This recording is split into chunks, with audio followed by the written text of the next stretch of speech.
फगुआ में गोरी मन राखत रह हो,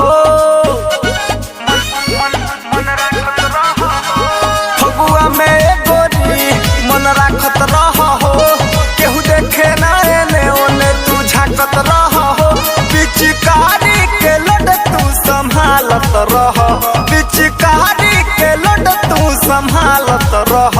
रंग गोगरी से सगरी निकालत रह, रंग गोगरी से सगरी निकालत रह, पूरा होली भर सहनी जी डालत रह, पूरा होली भर सहनी जी डालत रह।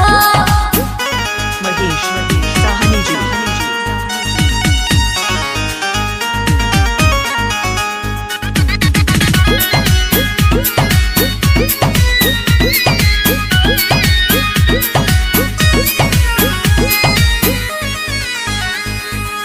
ललको दल अहंगा भोले बाबा हंगा, तोहरा ला सब धन फेरी बहा,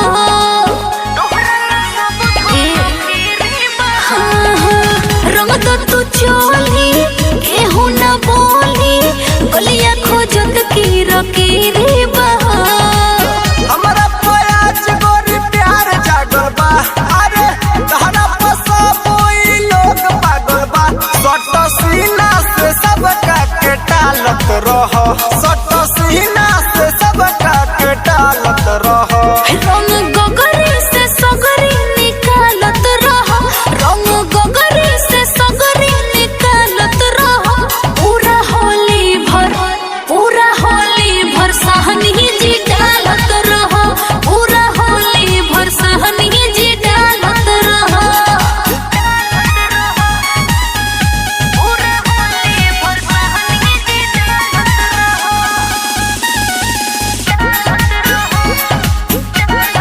डीजे महेश साहनी साहनी।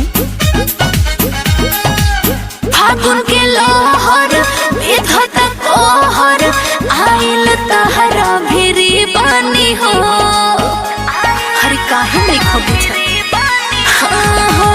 पिचकारी बोरला रंग सगरो घोरला, काहेला इतना धीरी बानी हो।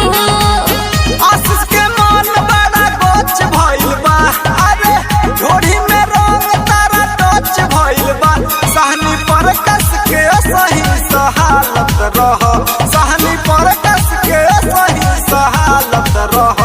रंग गोगरी से सगरी निकालत रह, रंग गोगरी से सगरी निकालत रह, पूरा होली